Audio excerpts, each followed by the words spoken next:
Good evening. Okay, I had told you that the next time we were going to talk about the spools and how we're going to get yarn on here so that we can use the boat shuttle for this project. This is the boat shuttle.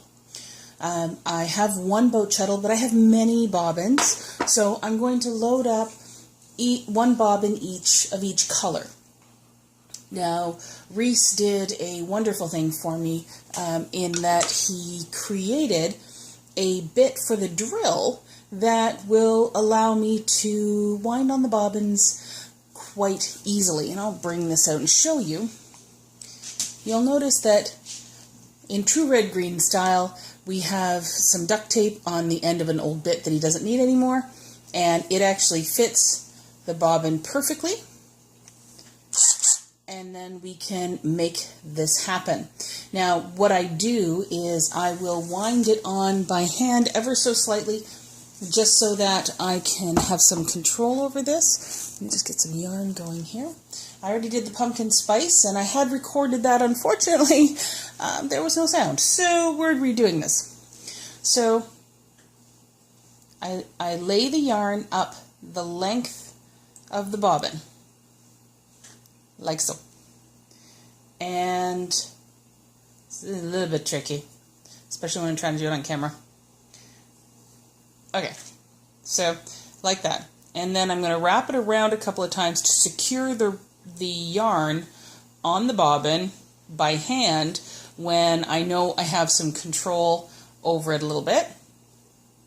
There we go. So now we have it one wrap all the way around. Put it on the drill like that. I don't want to drop it. Let's switch hands here so we can see what I'm doing. Make sure the drill's going in the right direction. It is not. Change direction. It is now. And then we start.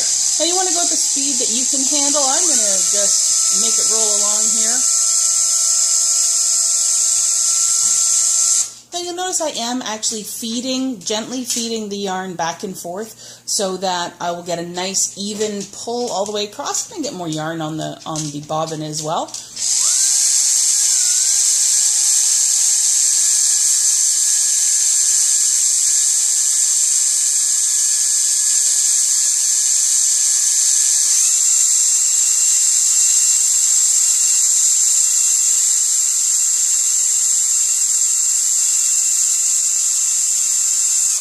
Now this is going to take a few moments, but much less time than other things. And this is loud. I'm not going to make you listen to it for the whole time.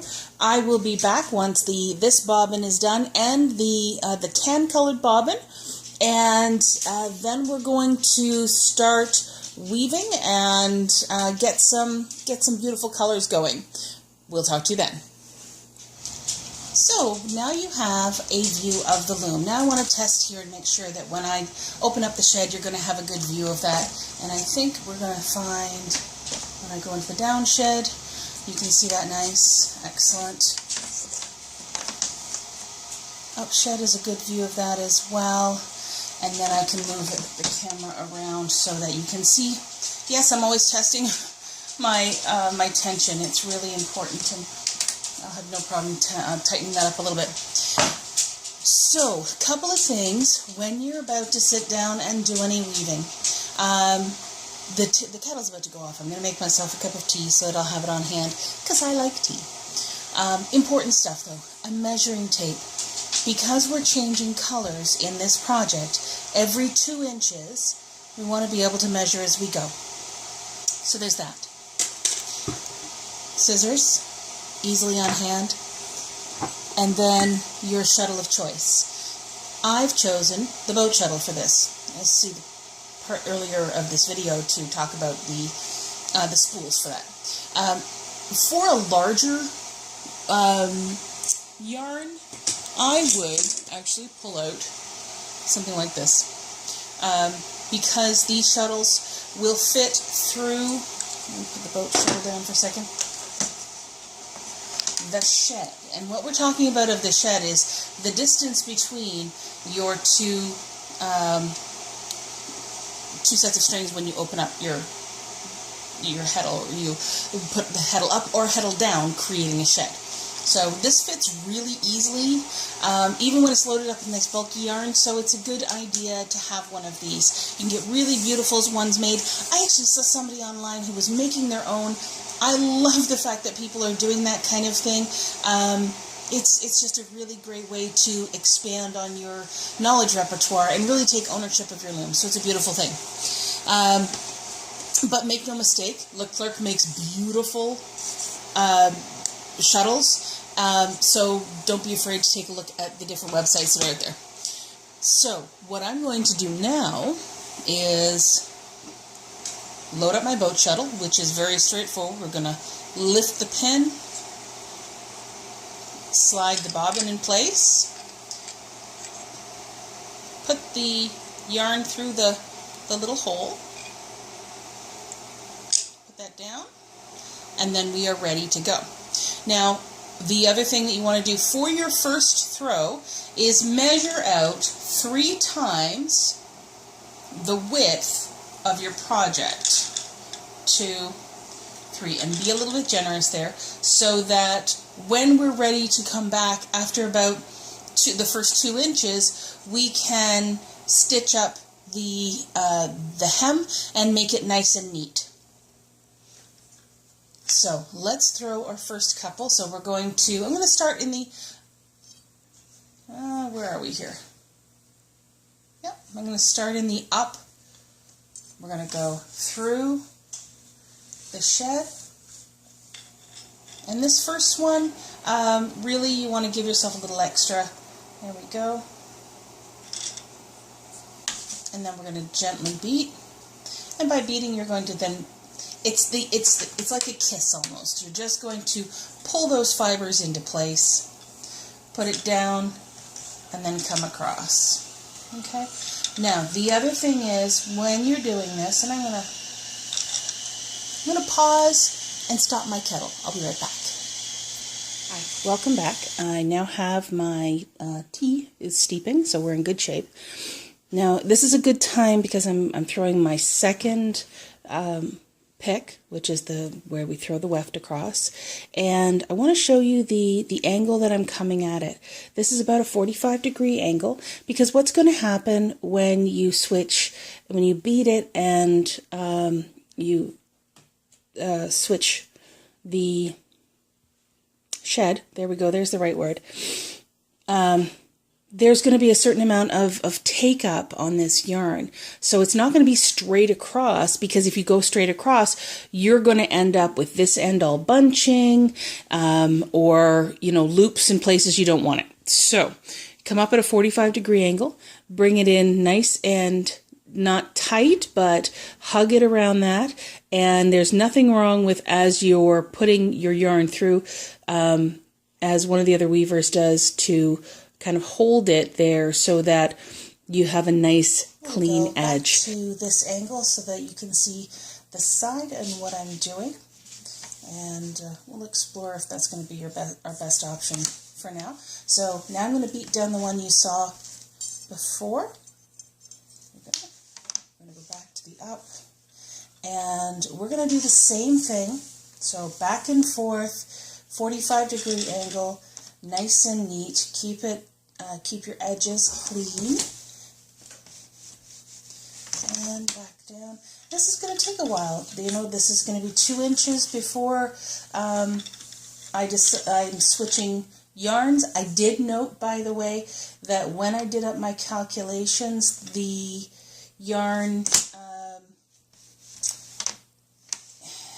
I got the 2 inches by determining the length of the yarn and how many times I'm going to change colors and that kind of thing, so that I have that palindrome effect from end to end. So I am going to do what I like to do at this point, which is pull out an audiobook, put it on my phone, and I'm going to weave for a while. And I'll be back when I have 2 inches done, so you can see the transition from color to color. and we'll at that point do the hem as well. There's a couple of different ways we can do a hem, and you'll see how this is progressing. So we'll see you then. So my wonderful husband Reese has offered to help out and get a better angle for this so that you can see what I'm doing with the hem stitch. I've done 2 already, and you can see how it's bunching them together and making it nice and neat. So what we're going to do is come underneath the 4. I chose 4. It doesn't have to be 4, it can be 2, it can be 3, whatever works for you. I'm going to come underneath and then go back over it underneath again and come up as many rows as you would like. I usually choose 2. So in the back, you're going to come across this way. And then when you pull it through, give it a little tug, see how it gets nice and neat. And then we're going to come back through that spot again. The same number, consistency is key here to make it nice and neat. And we're going to do the same thing. I'm going to do that all the way across so that you have a nice, neat hem. So I'm going to finish this up, and then I will show you how I changed the yarn over at the next. Good afternoon, weavers. I am on a day off and I have my chores done, so that means I get to weave. So here we are. Here's the progress so far. You'll note that there's 2 inches of the gold, and as we're transitioning, because we're doing a palindrome style, so it's going to go 2 inches of the pumpkin spice, 2 inches of this yellow, 2 inches of the tan, and then 2 inches of the tan, 2 inches of the yellow, and then 2 inches of the pumpkin spice. When you put it together, you're going to find you have 4 inches of the tan and 4 inches of the pumpkin spice every time the 2 sets join together. So as a preference kind of thing, I'm liking it. We'll see how we feel at the end of the day. I'm trying to keep stable on this. So what I'm going to do today is I'm just going to keep going, keep measuring, and yes, measuring tape is your best friend, so you know you have 2 inches, and then you can transition to the next color. Obviously, I'm going to wind on some more yarn onto my spools, and it's time to pop in the audiobook and get weaving.